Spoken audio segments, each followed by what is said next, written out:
Kita lokalisir saja soal luka tembak ini. Kita kemudian bertanya dengan pertanyaan yang besar, kenapa ada 18 tembakan dalam upaya bela diri dan tembakannya di jantung? Itu pertanyaan besar yang harus diungkap sejelas-jelasnya. Karena rekonstruksi tidak menjelaskan jumlah peluru yang ditembakkan misalnya.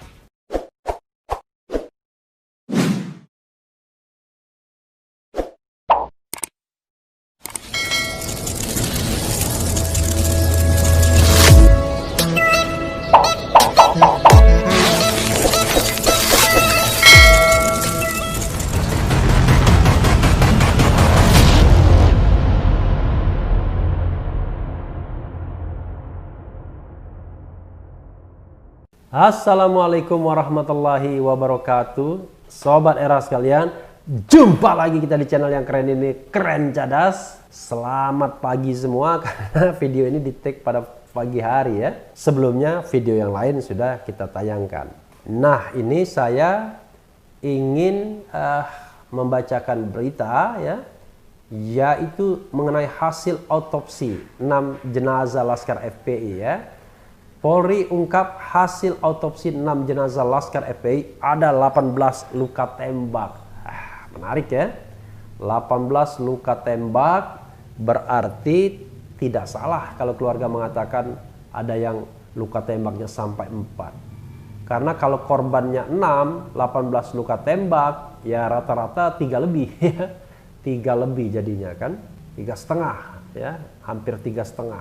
Jadi luka tembaknya ada yang 3, mungkin ada yang 4 ya, atau ada yang 2, ada yang 5. Itu soal distribusinya kita tidak tahu, tapi yang jelas ada 18 luka tembak. Mudah-mudahan di pemberitanya ada ya. Kita bacakan ya, sebagaimana dilansir Detik News ya, Detikcom. Jakarta, Bareskrim Polri sudah menerima hasil autopsi jenazah 6 anggota Laskar FPI pengikut Habib Rizik Syihab HRS yang tewas saat bentrok dengan polisi di tol Jakarta Cikampek, Karawang, Jawa Barat. Dari hasil autopsi yang diterima penyidik, ada 18 bekas luka tembakan pada seluruh jenazah. Secara umum ada 18 luka tembak, kata Direktur Tindak Pidana Umum Bareskrim Polri, Brigjen Andirian Jayadi saat dimintai konfirmasi Jumat 18 Desember 2020. Luar biasa ya, 18 ya. Andi menuturkan hasil autopsi jenazah 6 anggota Laskar FPI sudah diterima tim penyidik pada minggu lalu.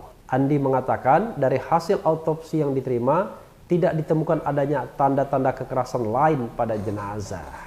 Ini perlu di-challenge ya, karena mereka yang melihat jenazah konon katanya mengatakan ada luka memar, lebam ya, bahkan di sekitar kemaluannya juga ada seperti bekas penganiayaan ya. Sudah sejak minggu lalu hasil autopsi tidak ditemukan tanda-tanda kekerasan lain pada tubuh seluruh jenazah, tuturnya. Seperti diketahui, kontak senjata terjadi antara polisi dan Laskar pengikut pemimpin Front Pembela Islam FPI Habib Rizik Syihab HRS di jalan tol Jakarta Cikampek. Akibatnya 6 pengikut Habib Rizik tewas. Kontak tembak itu seperti dijelaskan Kapolda Metro Jaya Irjen Fadil Imran terjadi pada Senin 7/12 dini hari sekitar pukul 00.30 waktu Indonesia bagian Barat.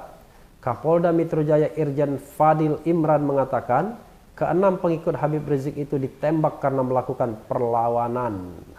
Ini sudah tidak sesuai lagi ya dengan hasil rekonstruksi. Sekitar pukul 00.30 WIB di jalan tol Jakarta Cikampek kilometer 50 telah terjadi penyerangan terhadap anggota Polri yang sedang melaksanakan tugas penyelidikan terkait rencana pemeriksaan MRS yang dijadwalkan berlangsung hari ini jam 10.00 waktu Indonesia bagian Barat, jelas Fadil Imran. Polisi telah memeriksa 14 saksi terkait insiden penembakan di KM 50 tol Jakarta Cikampek. Polisi menegaskan semua saksi dilengkapi bukti pendukung.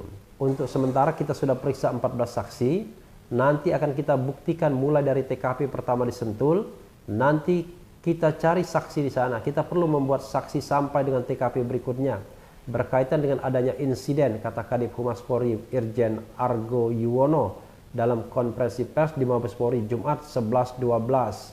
Ya, sobat era sekalian ya, ini menarik ya. lagi-lagi logika kita dirangsang ya untuk berpikir rasional. Ada 6 korban, ada 18 luka tembakan.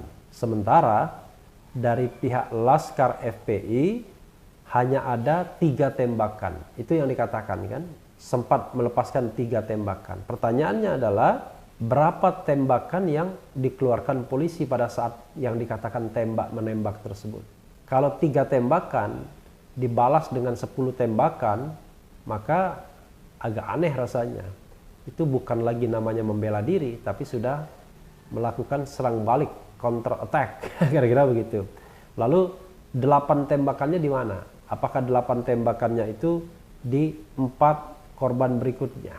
Berarti 2-2. Nah, ini menjadi pertanyaan yang luar biasa sesungguhnya, Sobat Era sekalian. Maka tidak heran sebenarnya banyak yang mengatakan ini bukan bela diri, tapi aksi unlawful killing atau extrajudicial killing. Banyak pihak yang mengatakan hal tersebut. Tapi yang jelas bahwa jumlah tembakan sebagaimana beredar disampaikan keluarga, disampaikan melalui press conference FPI misalnya, itu berarti tidak bohong karena sudah dikonfirmasi sendiri dengan hasil otopsi. Hanya memang kalau kita lihat keterangan yang disampaikan, hasil otopsi mengatakan luka tembak 18 dan tidak ditemukan luka lain bekas penganiayaan dan lain sebagainya dan lain sebagainya. Jadi hanya ada luka tembak saja. Makanya kita lokalisir saja soal luka tembak ini. Kita kemudian bertanya dengan pertanyaan yang besar, kenapa ada 18 tembakan dalam upaya bela diri dan tembakannya di jantung? Itu pertanyaan besar yang harus diungkap sejelas-jelasnya.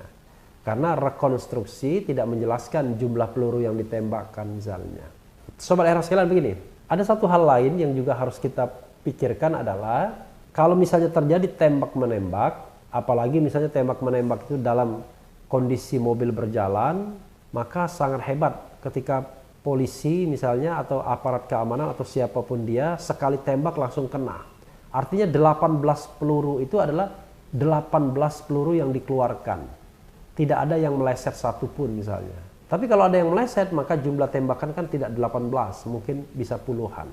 Nah, ini misteri yang harus dipecahkan. Kenapa jumlah tembakan begitu banyak untuk dalam tanda kutip melumpuhkan, membela diri terhadap serangan 6 orang yang bersenjatanya cuma 2 orang. Hanya 2 orang yang memiliki senjata. Lalu mereka 2 dari 6 itu sudah meninggal dan 4 lainnya dibekuk, dibawa ke mobil, lalu juga mati karena dianggap melawan petugas. Pertanyaannya adalah berapa tembakan lagi yang dilepaskan petugas ketika di mobil tersebut? Sobat Era sekalian, tanpa bermaksud mengatakan siapa yang benar dan siapa yang salah, memang soal ini harus dibuat terang seterang-terangnya. Jadi kita tidak usah bicara misalnya siapa lebih dulu menyerang. Kalaupun yang menyerang terlebih dahulu adalah Laskar FPI, bukan berarti kemudian justified untuk membalas secara berlebihan tembakan-tembakan yang dikeluarkan terlebih dahulu misalnya oleh FPI. Katakanlah mengeluarkan 3 tembakan, dibalas dengan 10 tembakan, 8 tembakan atau berapapun jumlahnya misalnya. Karena konsep membela diri adalah ya betul-betul membela diri dalam kondisi yang sangat terdesak, bukan melakukan counter attack secara berlebih-lebihan sehingga rasionalitas kita terganggu. Kalau dikatakan membela diri tetapi mayatnya ternyata 3-4 lubang peluru bersarang di jenazah atau di korban Laskar FPI tersebut. Mudah-mudahan ini bisa dibuat terang lagi. Sekali lagi kita bersandar pada Komnas HAM. Ada juga yang meragukan independensi Komnas HAM karena ini kasus yang sangat-sangat sensitif, apalagi kalau seandainya melibatkan sebuah struktur. Jadi tidak hanya pelaku di lapangan ya yang barangkali salah pengertian, misunderstanding, tapi juga melibatkan sebuah struktur. Kalau itu jelas Komnas HAM harus lebih ekstra hati-hati dan diuji nyali dan independensinya.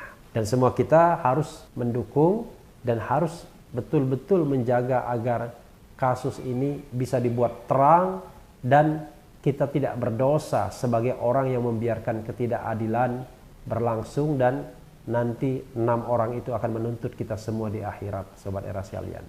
Ya, itu saja. Yang penting tetap di channel ini, karena di channel ini Anda akan dirayu, ditipu, dibaperin, dicecar, diuber pula di jalur khusus. Karena channel ini adalah channel yang mengancam, memeras dan membenci. Jangan lupa subscribe, like, comment, and share.